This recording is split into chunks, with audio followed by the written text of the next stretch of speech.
Grimgar's back, back again. Grimmy's back, tell a friend. Guess who's back? Guess who's back? Guess who's back? Guess who's back? Guess who's back? Guess who's back? I tried to live stream the other day. I don't think I'm ever going to live stream again unless I can figure out a way to monetize my content.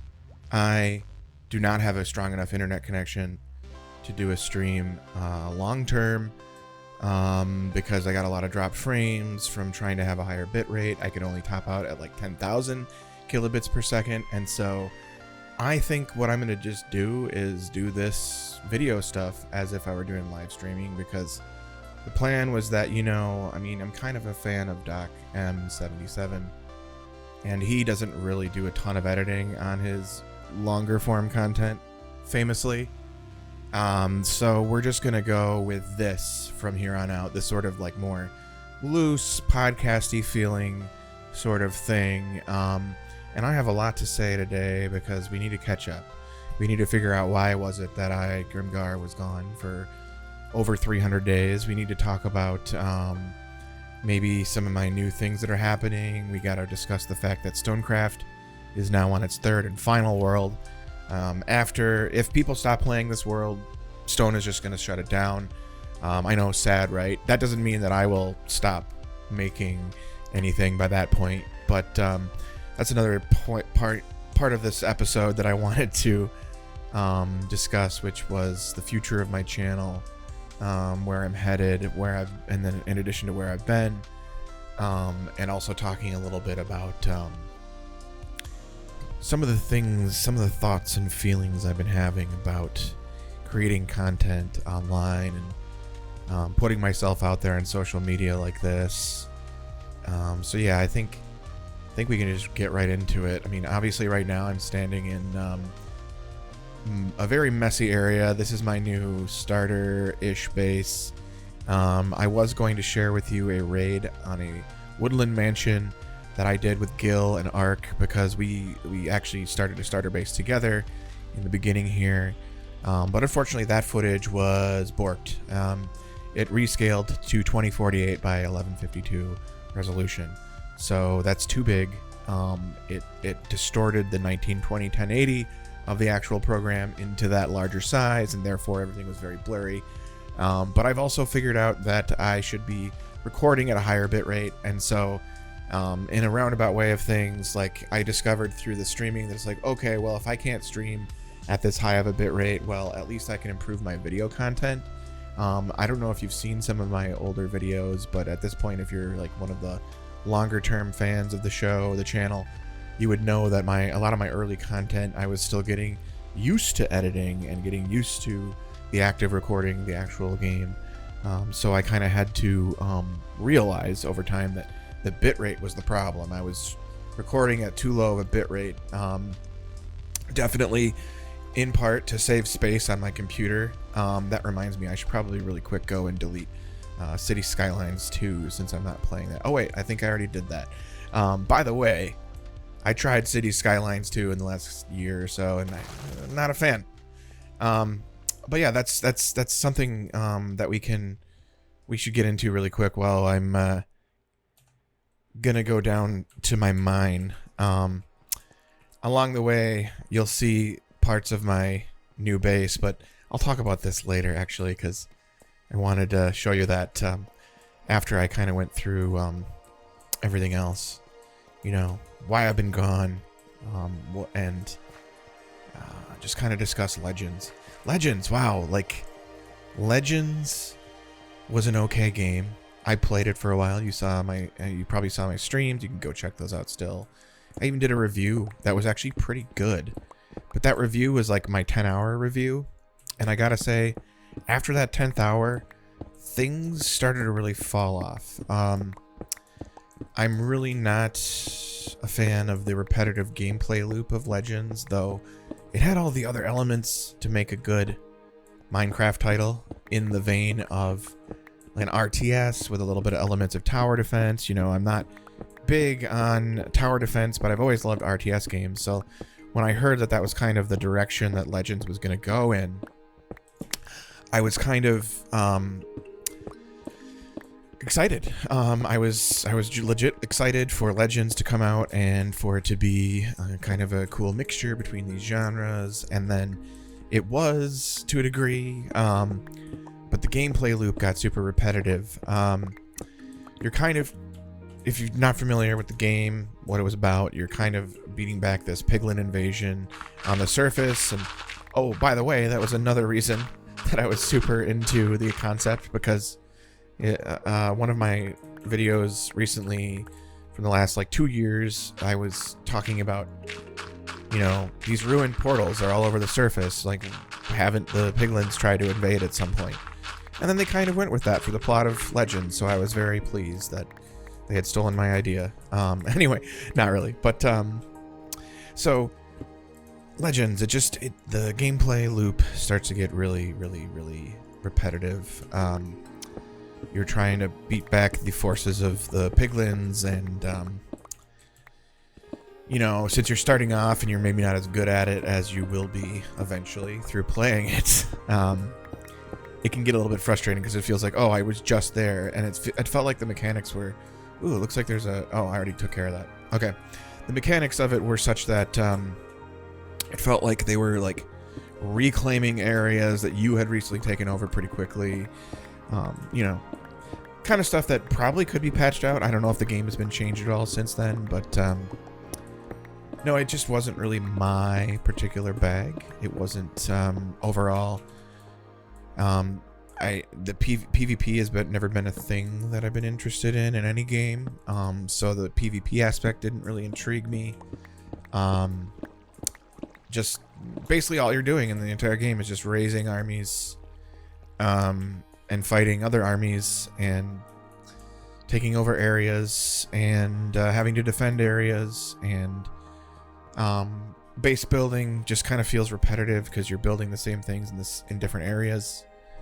The mining aspect, it just too much like Breath of the Wild, you know, but without the excitement of, I mean, I've never really played Breath of the Wild, but I've heard that there's a lot more excitement in that because of the kind of random things you can encounter along the way. But for Legends, it was just like, oh, there's going to be these enemies in this biome, and you know, they're going to be these kind of things just in between these lands, because there's like different clans of piglin.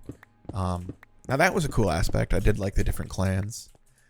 But yeah, this was also like sort of around the time that I had a recent hard drive problem, a recent computer crash, and it actually probably wasn't even my hard drive. Well, actually, I don't even remember. I do remember replacing a hard drive or something. I don't know, but in the meantime, I've also discovered that I probably need to apply new thermal paste to my CPU, which is still a problem.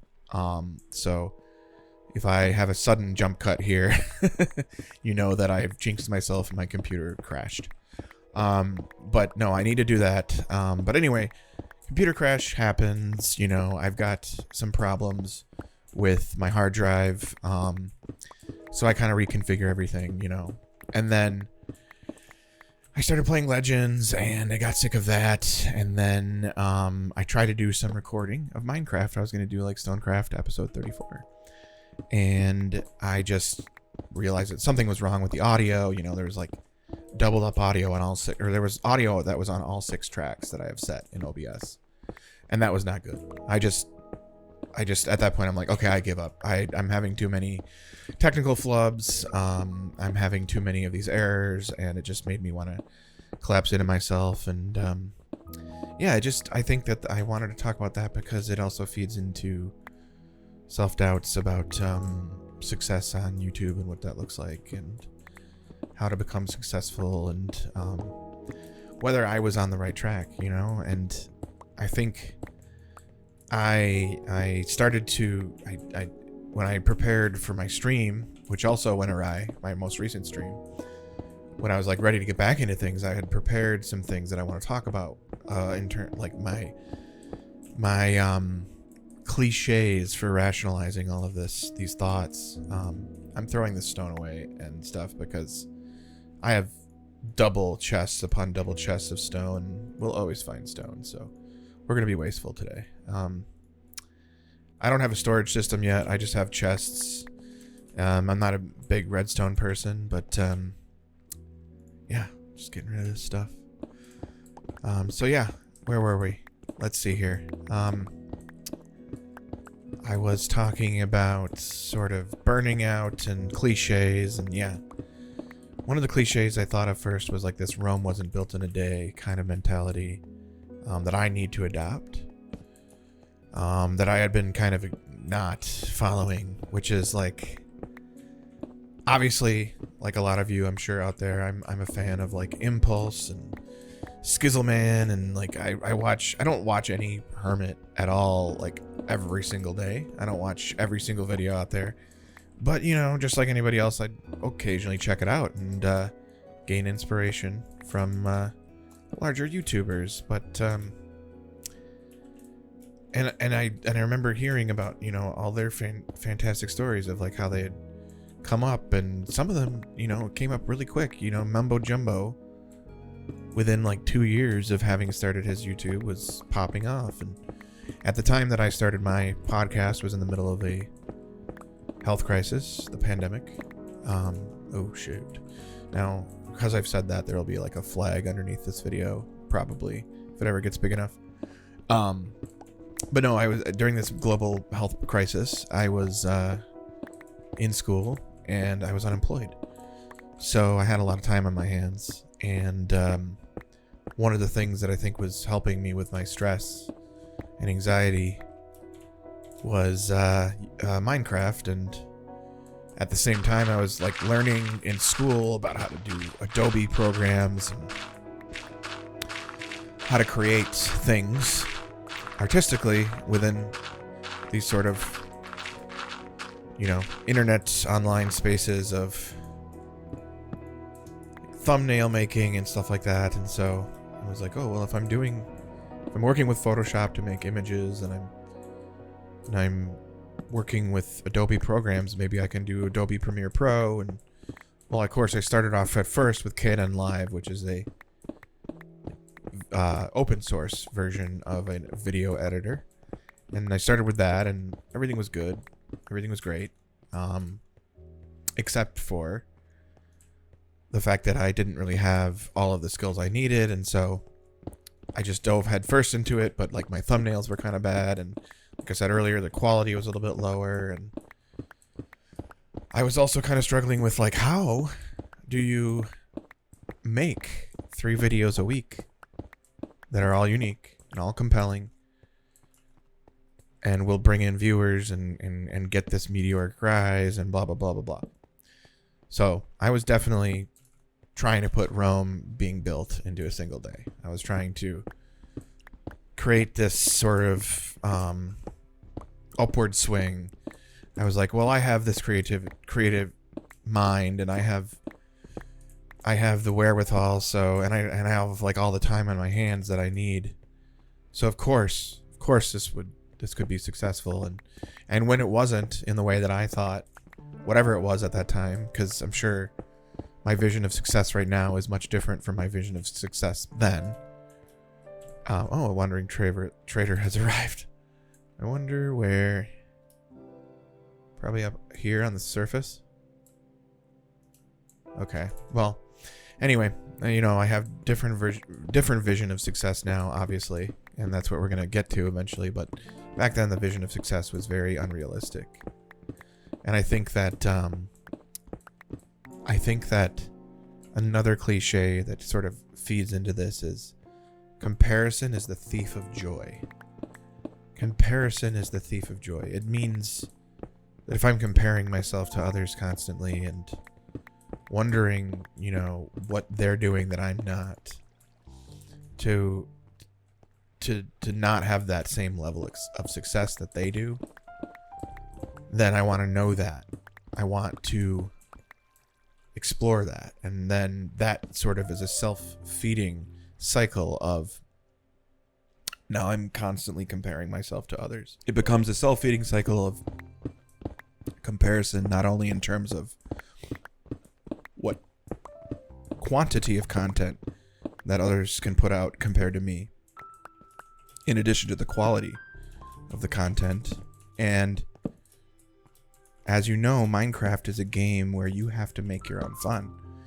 You are required by the sheer mechanics of the game, being a survival open world sandbox, to kind of create the world as you would see it around you.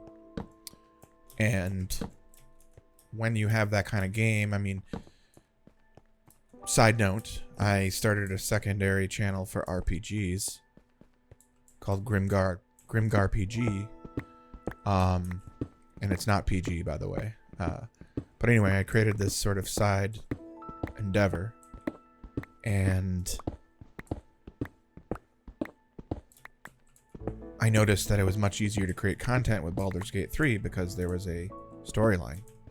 There was a through line, but not only was there a storyline, but there was many different storylines. And so by having all these different storylines, you can kind of always have a different unique playthrough. You can have different stories, and none of it has to come out of my own imagination. I mean, maybe a little bit of imagination is put into the creation of the character itself, but other than that, there's not as much of a factor of like, how do I sustain this? How do I keep this from becoming boring? How do I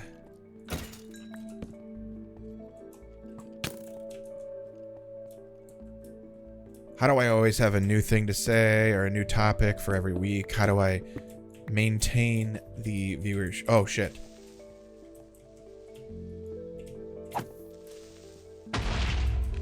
That's okay. You know, how do I maintain a viewership that is expecting me to be like, oh, this week I built a pyramid, or I'm gonna build the most efficient creeper farm, or I'm going to, you know, and then of course you factor in, especially with like farms and stuff, it's like, I'm not good at redstone to begin with. I follow tutorials myself, so like, what am I good at? And at the time that I started, I frankly wasn't like a master of anything in this game. Whether it was building or redstone or alchemy or navigating the nether, getting to the end game, all of that I was pretty terrible at. And some of those things I'm still terrible at. But that's the thing, is comparison is the thief of joy, you know? Like, I may have other things. You may have a fun personality. You may have an interesting perspective on SMPs that other people don't have. And like, hermit crafters aren't talking about that necessarily all the time. I mean, one time Zazuma went out of his way to make a video about what it's like to start a server in the vein of Hermitcraft. But he doesn't have like a series on starting and maintaining an SMP server. But there are people like that out there, I'm sure.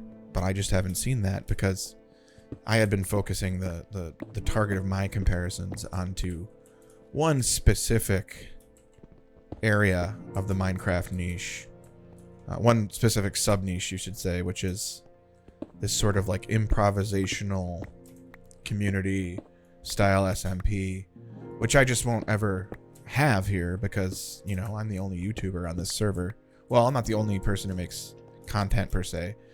There's Binnery who makes who does live streams, but not necessarily always of Minecraft. We had Luca Tony, who we haven't seen or heard from in a while, but you know, we've had these people, but there's not like it's not like Hermitcraft at all.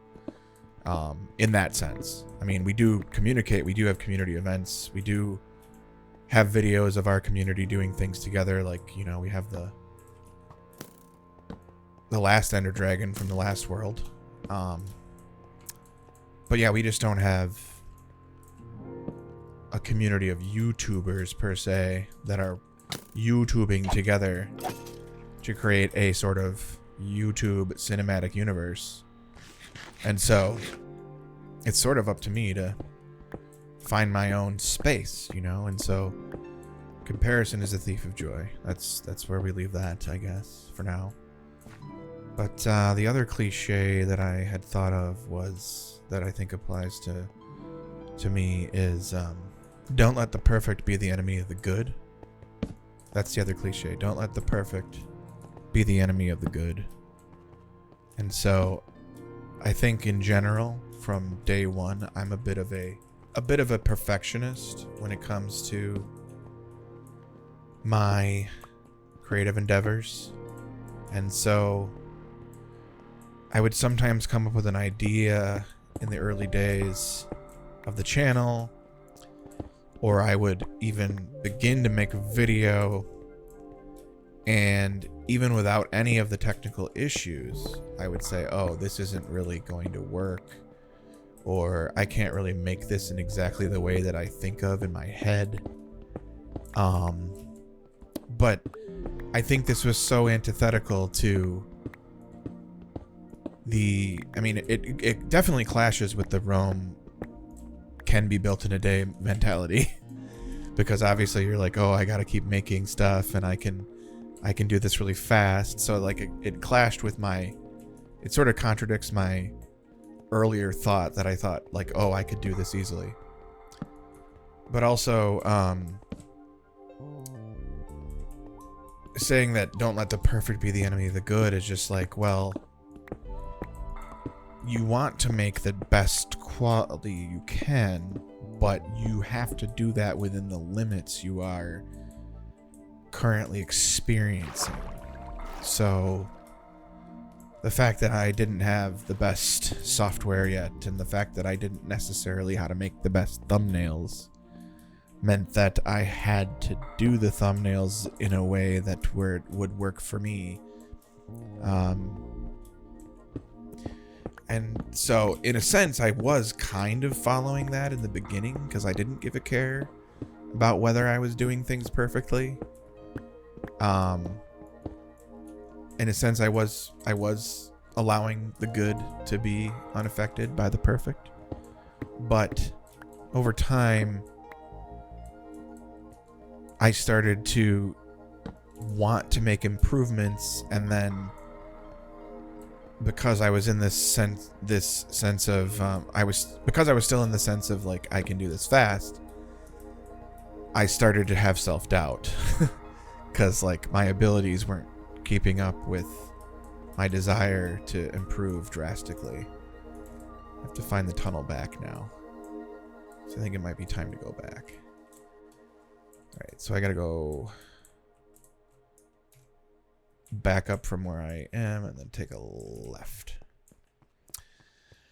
So yeah, those are sort of like the sticking points, you know. I think I was with comparison. I was comparing myself to people that were employed, you know, like Impulse had a job and he was doing that job still for years and years until he finally said, okay, now it's time for me to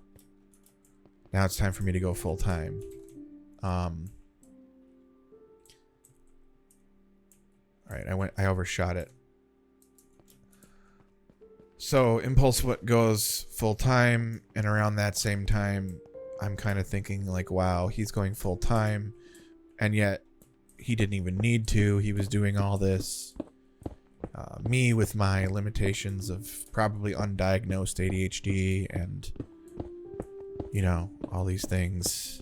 Well, I mean, I guess maybe not ADHD, but you know what I mean? Like maybe whatever. I'm too distracted. I'm depressed at the time. That's another issue. Still dealing with depression and anxiety as a lot of people do. But at any rate, I was letting the perfect be the enemy of the good. And then I think when I finally got a job, so this is like a year ago, now we're up to 300 days ago. And all of these things kind of culminate in me saying, screw it, I'm not going to do the YouTube for a little bit. And then Baldur's Gate 3 came out and I started that, and that was kind of where I had found a new voice on YouTube in a different way. But now I have 2 channels, and I mean, I haven't made anything on there for a while either, but patch 7 is coming up, and I'm hoping to start making some more stuff on there. So that should be fun. So where am I headed now? Well, aside from the fact that my inventory is getting full here, and I'm probably headed back to my base to drop off these minerals I've gathered, my channel is going to be headed in a different direction of less focus on sort of like trying to be like Hermitcraft, super highly edited, and more towards the semi-solitary state that you get from some of like Doc M's videos of like, it's just him sort of like in a podcast style playing through just like this, talking to you, the fan, and sort of just letting you know who I am as a person a little bit, and being a little bit vulnerable at times, and you know, a little bit of these base excursions and stuff and all that jazz. And of course we're gonna have episodes once in a while, like, you know, we'll have stuff about the Ender Dragon fight again, and once we fight him. By the way, we have some strict rules of things we need to accomplish before Stone is going to unlock the end, so that's kind of fun. But yeah, I have to my new tack is that I have to be more lenient with myself and realize that there are different kinds of YouTubers. There's different kinds of Minecraft YouTubers. I do not have the same luxuries of social play as the Hermitcraft people do, and so I guess I kind of have to be an island unto myself in a sense. If I find that Minecraft Legends has been updated, there is a potential for me to return to it and trying to finish it. Just because, but I know that there's not much of a community out there for it. It's part of why another part of why I didn't really get into sticking with Legends was because of that fact, because it was this area of sort of unused potential. But also, I don't know if you've noticed, but I have a couple of Minecraft videos about like diamond economies and figuring out how to kind of like set up an organic economy without plugins. And these 2 videos have gotten some of my highest views and some of the most engagement of any of my videos. And so I think I have an untapped niche that I need to look further into. So yeah, just talking about like SMPs and what kind of systems you can create to have money and stuff. So yeah, that's sort of the future of the channel. We're going to be a lot more casual about it. If I ever did get enough watch hours and have 500 subscribers to have memberships, I would get memberships. And then I would say, hey, once we hit this milestone, like maybe I have an extra video a week for the members. And then like after a while, if I have hit so many memberships, I can promise to do a live stream. Because if I have enough memberships to pay for a better internet connection, that's the kind of thing I could do. You know, that's sort of the goal. It's like, I don't think it's going to become monetized, but if I ever got to the point where my watch hours were high enough that I could have memberships in the community, then I would certainly expand what I'm doing. But for now, it's just going to be like every now and then, like a half hour to an hour to an hour and a half long stream of sorts that was pre-recorded and then uploaded. So yeah, that's pretty much it for the channel plans, guys. So yeah, I'm gonna go upstairs here and kind of show you around what I've been doing. My character Grimgar is supposed to be a dwarf. He's based off a D&D character, or actually a Pathfinder character I played. And so we're gonna get a bit of a dwarfier skin than the one you saw in the thumbnail. But yeah, this is the stronghold. I need to go to bed really quick here so that we have daylight, and that way I can show you everything in clear day. This is my bedroom, which is in the side of a wall. Sometimes you got to do those pocket walls or whatever they call them, or pocket rooms. Just for now, though. It's not going to be like that forever. So yeah, these are the grand steps, and yeah, this is I loved this area when I first saw it. I just came down here and I saw this mountain. This is like the best terrain I've ever seen, and I've been waiting like for this terrain for so long. Like, it's just immaculate. I've started this is not a natural river. I made this river. I made that waterfall, and it just kind of all seamlessly blends in.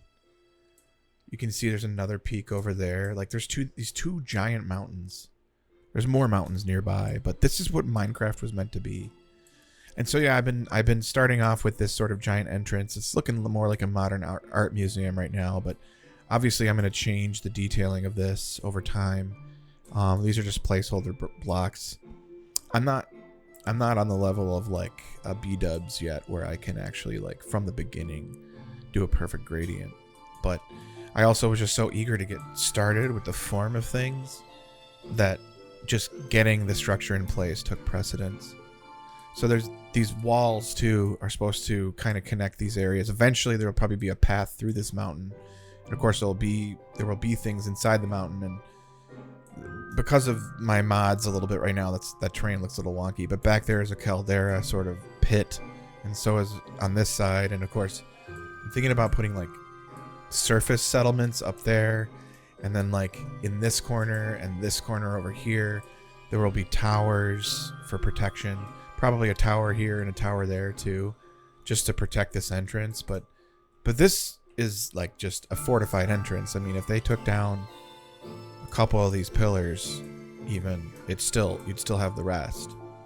And so the idea is just to kind of like have this imposing mega structure on the outside that allies can easily access, but enemies can hardly deal with. And as you walk in, you know, there's this grand entrance, and you know, I've been playing with the idea of like, oh, should I have a railing? Because like dwarves typically don't have railings, but at least according to not Tolkien, but Peter Jackson. And I'm putting black coal on the floor. The idea is to make this kind of look like a forge. I've got lava coming out of these two like side pockets. We've got the glow, or you know, the shroom lights, whatever. The shroom lights to kind of look like lava coming out of there. And then eventually I'm going to put a couple layers of gray glass over this, so that it kind of gives a fogged, smoky effect over the black of the coal. So it should turn out pretty good, I think.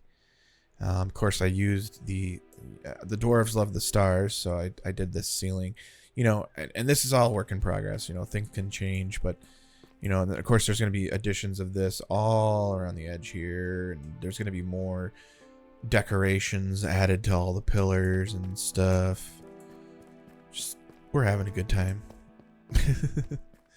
And this is my nether portal.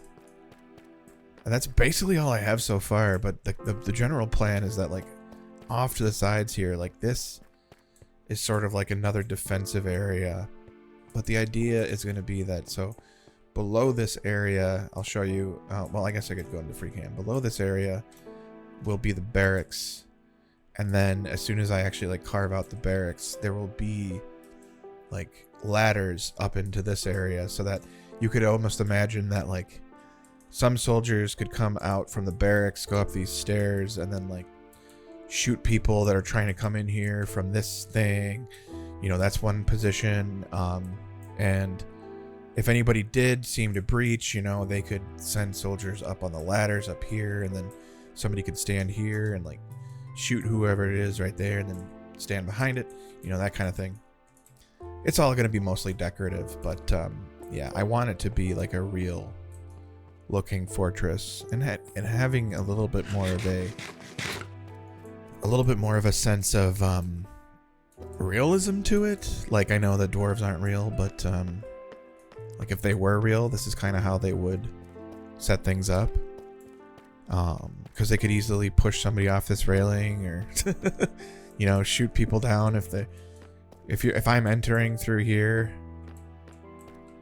If I've somehow made it through here and suddenly I'm past this point and I've got people shooting at me, I'm either running away or dying, kind of thing. So yeah, that's pretty much all I have so far for the stronghold, but eventually I have to make something other than this pocket house that I've made in the side of the wall. Eventually I'll have my own quarters, the Emperor's quarters, you could say. Yeah. I've got a bunch of copper going. Right now we don't really have much to show in terms of the community, because we still have to make our nether hub. We still have to make all of our nether tunnels. But we're taking it easy. We're taking it slow, because Rome wasn't built in a day, you know? So, anyway, those are my current thoughts, feelings, choices I'm making, decisions I'm creating for my channel. I will see you next time, I guess. Thanks for watching.